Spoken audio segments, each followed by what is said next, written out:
সকাল থেকে ওয়েদারটা খুবই খারাপ ছিল, তাই ছুটির দিন হওয়া সত্ত্বেও কোথাওই বেরোতে পারিনি। ওয়েদার ভালো থাকলে মুডও ভালো থাকে, এটা সত্যি কথাই। বিকেলের দিকে বৃষ্টিটা একটু কমতেই আর সময় নষ্ট না করেই আমরা বেরিয়ে পড়ি লালা টেরেসের উদ্দেশ্যে। এই মলটা তার আগের দিনই ওপেন হয়েছিল, তাই আমি তো ভীষণই এক্সাইটেড ছিলাম এটা দেখার জন্য যে এখানে নতুন নতুন কী কী স্টোর ওপেন হয়েছে। আমার বাড়ি থেকে এই মলে কিন্তু হেঁটেই আসা যায়।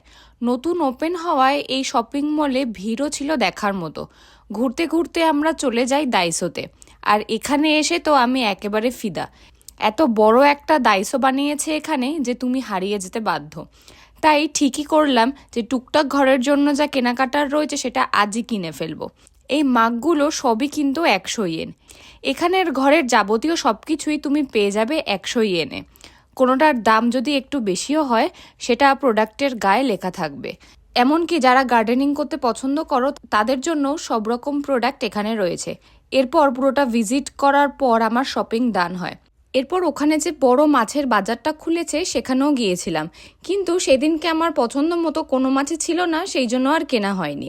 তারপরে ফুড কোর্টে গিয়ে নিজের পছন্দ মতো একটা গাংচা অর্ডার দিয়ে খেতে খেতে আমরা বাড়ির পথে রওনা দিই। আজকের ব্লগটা এতটুকুই।